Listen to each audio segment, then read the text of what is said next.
door. Don't doubt her. Doubt weakens faith.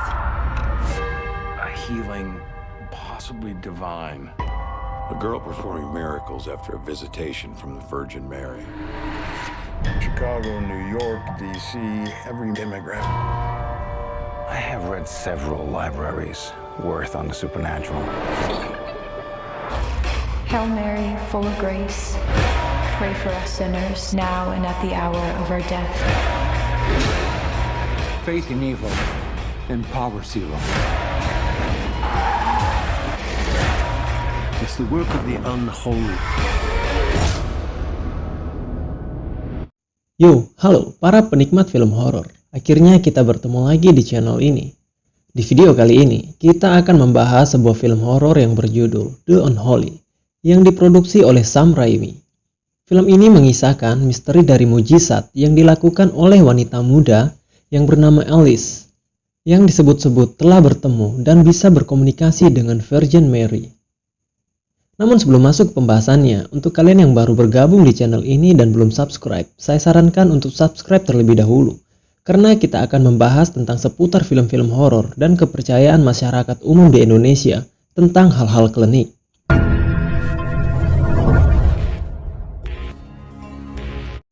Sedikit disclaimer, video ini dibuat tidak bermaksud untuk mencemarkan atau melecehkan pihak dan kebudayaan manapun. Semua pembahasan yang ada di video ini diangkat menurut sudut pandang pembuat video. I have read several libraries worth on the supernatural. Film The Unholy menceritakan seorang gadis remaja tunarungu yang bernama Alice yang tiba-tiba mendapat kesembuhan setelah mengalami pertemuan dengan sosok iblis yang mengaku sebagai perawan Maria, yang membuat Alice yang awalnya adalah gadis yang tunarungu dan bisu menjadi bisa berbicara serta mendengar seperti orang-orang pada umumnya. Bukan hanya itu saja, kini ia juga mampu melakukan banyak pekerjaan-pekerjaan mujizat. Film ini memang berfokus kepada Alice yang seorang gadis muda yang mendapat mujizat dari perawan Maria. Namun saat semuanya terbongkar, barulah semua orang tahu kalau perawan Maria yang selama ini mereka sucikan bukanlah perawan Maria yang sebenarnya, melainkan iblis yang menyamar dan menyerupai untuk menipu banyak jiwa. Film The Unholy diawali oleh sebuah eksekusi seorang wanita yang dituduh melakukan sihir pada tahun 1845 di Benfield. Namun sebelum ia meninggal, jiwanya terikat pada sebuah boneka yang membuat jiwa dari wanita penyihir ini terkurung selamanya di dalam boneka tersebut.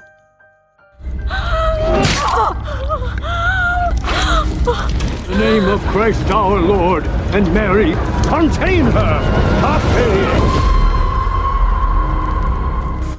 Di sebuah kota yang kecil dan asri, terdapat seorang wanita muda bernama Alice yang adalah seorang gadis yatim piatu. Namun selain itu, Alice juga adalah seorang gadis tunarungu dan tunawicara. Dan karena hal itu, membuat ia tidak banyak bergaul dengan orang-orang di sekitarnya.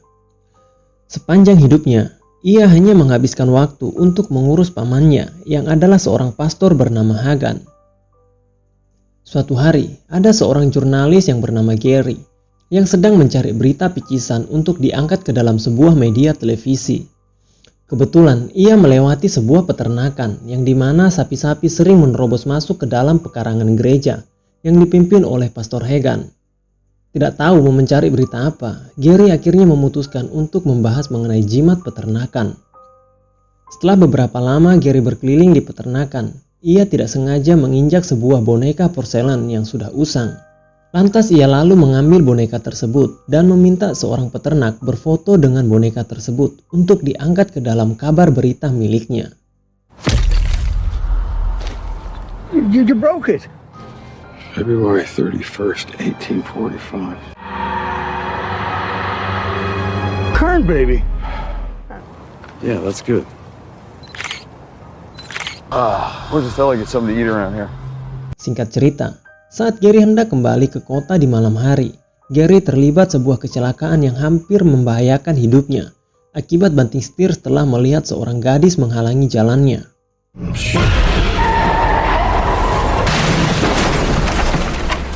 Ketika ditelusuri, Gary melihat gadis yang hampir ditabraknya tadi sedang berlutut seperti menyembah sebuah pohon tua yang ia temui di siang hari tadi.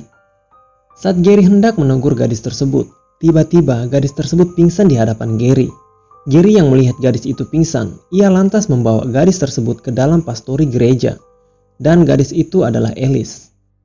Setelah siuman, Gary pun kembali pulang atas bantuan kenalannya Natalie. Setelah seharian Gary mengalami hal-hal yang dirasakan ganjil, ia mulai berpikir lagi kalau berita soal jimat peternakan tidak akan terjual laku.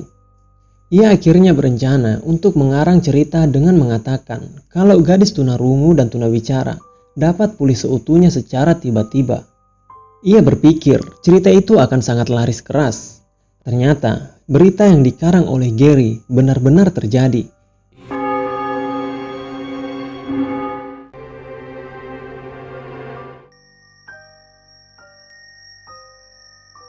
Mengetahui berita karangannya menjadi nyata, Gary langsung mengejar berita tersebut. Dan orang-orang yang mendengar kabar Alice sembuh pun langsung berbondong-bondong ke gereja tempat Alice berada, karena ingin melihat mujizat yang terjadi. Pastor Hagan selaku paman Alice pun memberi tanggapan kepada respon masyarakat, agar tidak berharap apapun dari Alice. Namun belum lama Pastor Hagan berbicara, Alice tiba-tiba keluar dan menuju ke pohon tersebut.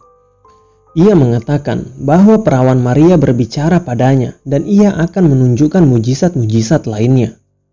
Setelah Alice berbicara seperti itu, ia langsung mendatangi seorang anak kecil yang sudah lumpuh. Ia langsung mendekati anak kecil tersebut dan bertanya, "Apakah kamu percaya bahwa Maria dapat menyembuhkanmu?" Setelah mengucapkan ia percaya, anak kecil tersebut langsung sembuh dan bisa berjalan.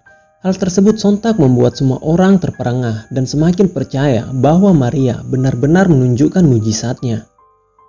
Dan tak disangka video Alice yang melakukan penyembuhan itu menjadi viral dalam sekejap dan membuat semua orang ingin bertemu dengan Alice agar mendapatkan kesembuhan. Karena saat ini semua orang menganggap kalau Alice adalah alat komunikasi dengan perawan Maria. Gary yang melihat semua orang berbondong-bondong datang ke gereja tempat Alice berada karena berita yang dibuatnya menjadi senang bukan main. Karena hal itu membuat namanya sebagai jurnalis melejit pesat. Kini banyak media yang ingin menggunakan jasanya sebagai jurnalis. Namun setiap Gary menulis soal mujizat perawan Maria, ia merasa seperti dihantui oleh sosok besar dan bertudung. Dan Gary bisa merasakan ada hawa jahat yang dibawa oleh makhluk tersebut. Dan karena hal tersebut, lantas membuat Gary penasaran dan bertanya-tanya, ada apa sebenarnya? Ditambah Alice hanya ingin berbicara dengan Gary saja. Hal tersebut membuat Gary makin tambah curiga, apalagi Alice menjadi sangat senang jika ditanyai mengenai sosok Maria ini. Bukan hanya Gary saja yang curiga, Pastor Hagan selaku pamannya pun dibuat bertanya-tanya tentang sosok Maria ini. Jika memang Alice dijamah oleh Maria, seharusnya Alice berbicara tentang kemuliaan Tuhan, bukan berbicara tentang diri sendiri. Ditambah lagi, Alice tidak pernah betah jika berlama-lama berada di dalam gereja. Justru yang dilakukan Alice malah sebaliknya.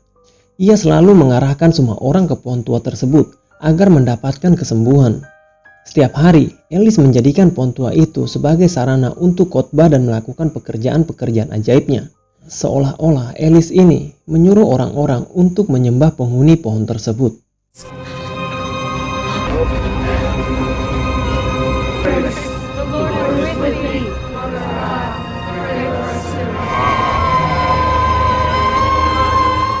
Di keesokan harinya, saat Pastor Hagan sedang berjalan-jalan di sekitar pekarangan gereja, ia dikejutkan dengan sebuah boneka porselen yang pecah di bawah pohon itu.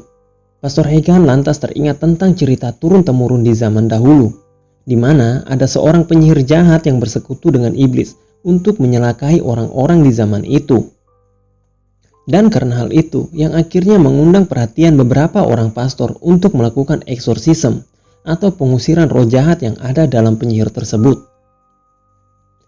Namun hal itu sia-sia karena penyihir tersebut dengan sengaja menyerahkan tubuh dan jiwanya kepada iblis. Dan akhirnya, karena tidak ada pilihan lain lagi, membuat sang pastor memutuskan untuk membinasakan iblis serta tubuh penyihir tersebut. Namun sayangnya, sebelum penyihir tersebut meregang nyawa, ia berhasil memindahkan jiwanya ke dalam sebuah boneka dengan bantuan iblis tersebut.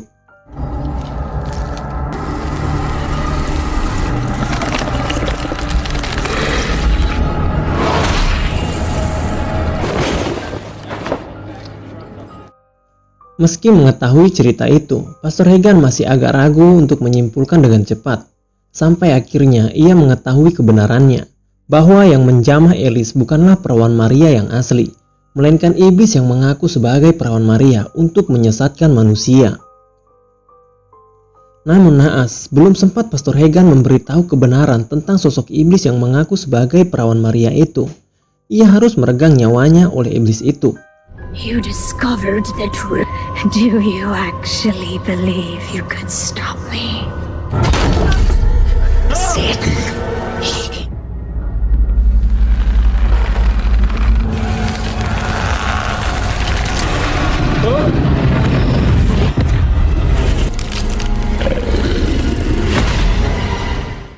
Seolah tak mau rencananya gagal, iblis ini pun langsung bergerak cepat melalui Alice. Ia meminta Alice untuk melakukan ibadah di pohon tua tersebut untuk mengumpulkan banyak jiwa. Dan siapapun yang percaya kepada Alice, ia percaya juga kepada si iblis.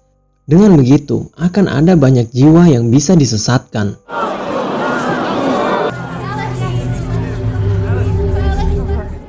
Let her into your hearts. Hail Mary. Hail Mary of Banfield, we call to you. Come to us. Do you offer your souls to Mary? Di sisi lain, Gary yang melakukan penyelidikan akhirnya menemukan hal yang sebenarnya juga di tempat Pastor Hagan meregang nyawa. Gary yang dibantu Natalie pun akhirnya berusaha membubarkan ibadah tersebut. Natalie mencoba meyakinkan Alice bahwa Maria yang ia lihat adalah iblis, bukan perawan Maria yang sesungguhnya. Alice yang mulai sadar, lantas mengatakan hal yang sebenarnya pada banyak orang, yang membuat semua orang yang ada di sana menjadi ragu terhadap iblis tersebut dan membuat iblis itu melemah.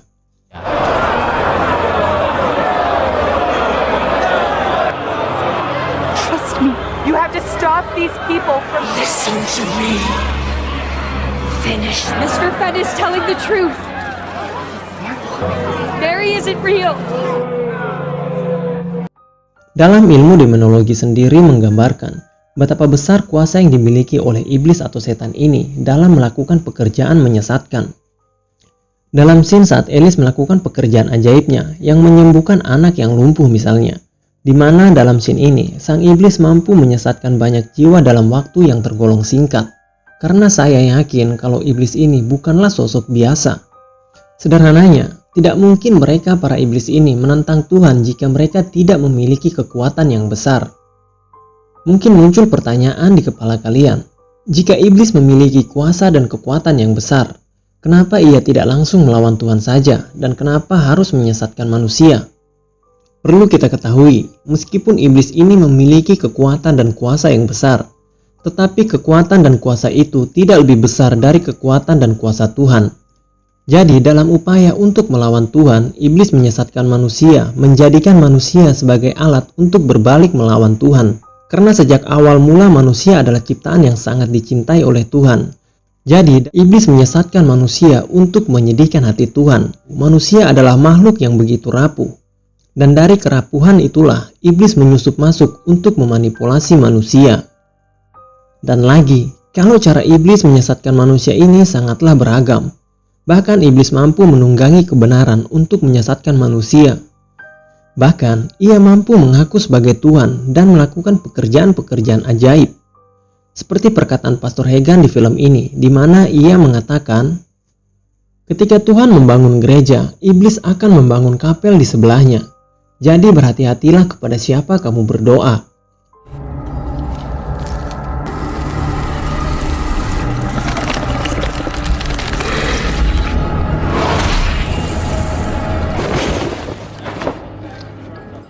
Secara keseluruhan, jalan cerita yang disajikan oleh film The Unholy ini cukuplah menarik.